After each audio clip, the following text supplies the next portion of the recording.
So thank you for the introduction. Also thank you this morning for mentioning the project, and I will continue talking about it. I'm not the digital twin guy. I'm more the process and manufacturing person, maybe the one to be replaced by twins. So I will, as we already talked a bit about, there is a demo of the twin running on the today. Stefanos mentioned a bit the project. I will focus on the technological and technical side, and particularly about the process itself. You could see the 4 partners. The goal was to develop some digital twin activity within that project, and we select a metal additive manufacturing technology to do so. That's my domain of expertise. And we try to demonstrate that we can take a decision during the process to reduce scrap, to improve quality. And this is something new, surprisingly. And we had to develop many tools for that. So what is metal additive manufacturing? As you could see on the video running, we use high-power lasers to melt fine particles, layer by layer. So we make a layers of powder, we melt it locally, and then we repeat and repeat and repeat. This could take from a day to weeks of process. So just imagine the machine is running, and time to time you have to come and check if everything's correct. Sometimes it's not, sometimes it is. That's the reason we wanted to have a twin running behind. The process and the physics behind is not that easy. As you could see on the small drawing, we have moving optics to move the laser beam and to shoot at the powder, so it's not really always the same condition. You see on the video, we have fumes and material ejected that can cross the laser beam.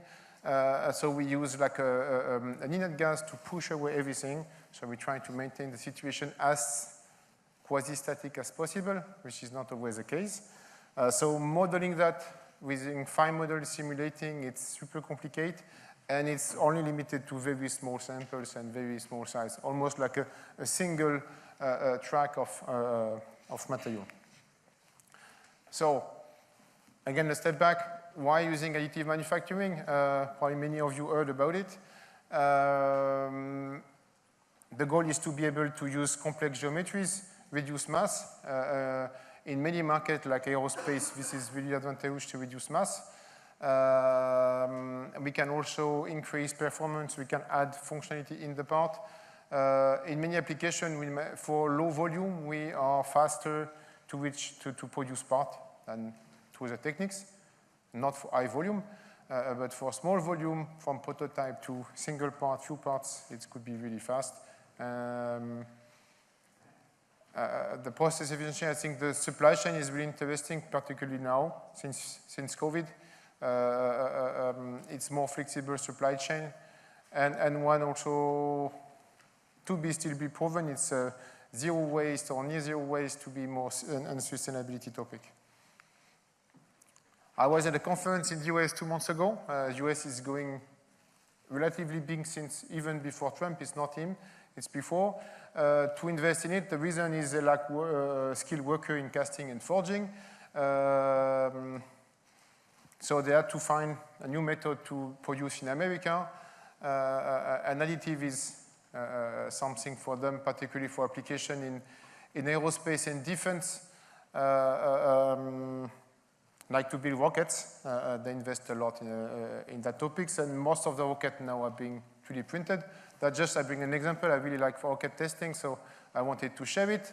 That's just a test of rocket. You can imagine that for not only for space, but for aviation, for defense application, they use more and more of them, and they use a try and error approach. So they produce it, they test it, it explodes, they try again. That's super expensive and very limited to few applications.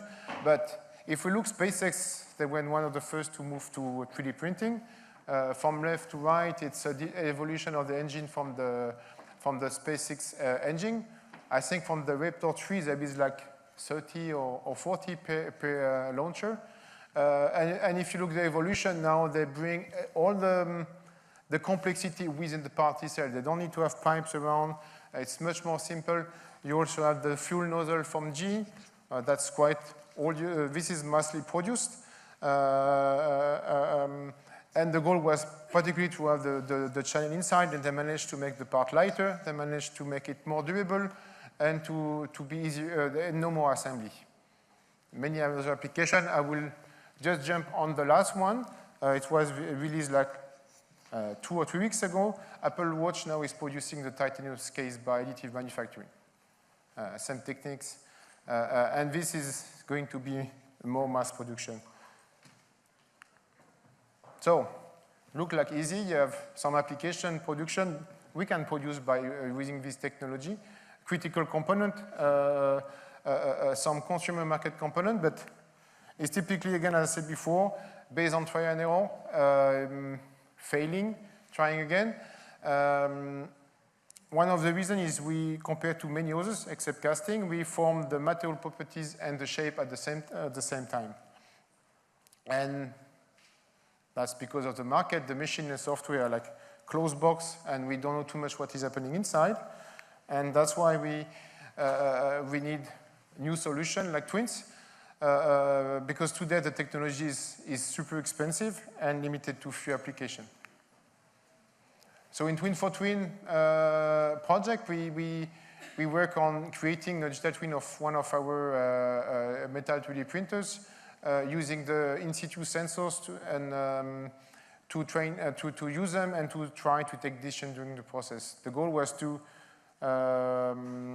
reduce scrap, metal waste. If you have something failing, if we stop the process as early as possible, we can restart. That's clear, we lose something, but we can limit what we are losing. We can also, if you produce, like in the case of Apple, you have 200-300 cases produced at the same time. Once failing, it can make the full batch failing. So the goal is to only take an action on this part only.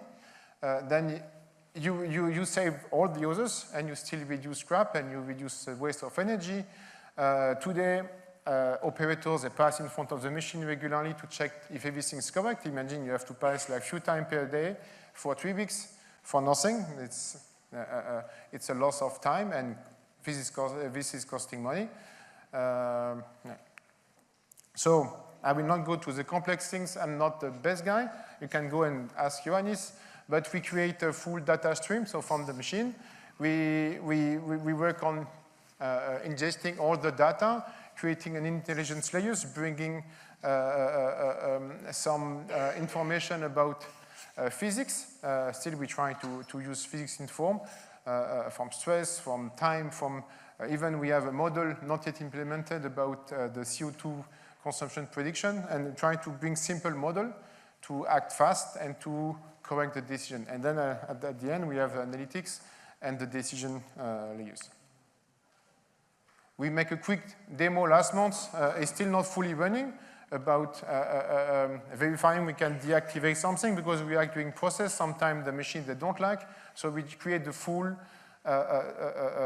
based on the commercial tool, on the commercial machine, we develop all the code and the knowledge to do the deactivation, and it's a bit delayed, but it will happen next week. We'll do the first test about the twin taking a decision to reproduce what we have done manually to do it automatically. Already we have this interface about the twin.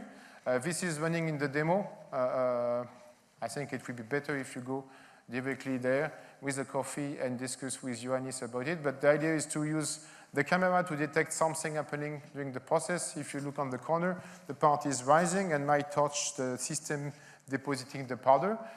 And that the simple thing we want to avoid is to remove the parts that are defective. And we have all the interface to also generate report and making summaries. And now we are comparing with and making a benchmarking with human decision. And that's the current status, and we are going to run next week the test. In the futures, we can really look also like, as we have thermal sensors about the part quality, material properties, so we can not only know if we have to act in taking, if removing a part or not, but also to decide, okay, what the quality result. Is the part good or not? We can also correct layer to layers, depending on markets. Not all markets want us to act. or to integrate more model to take more decision during process. So and at the end, the goal is to make each part perfect the first time and to make it cost effective. Thank you.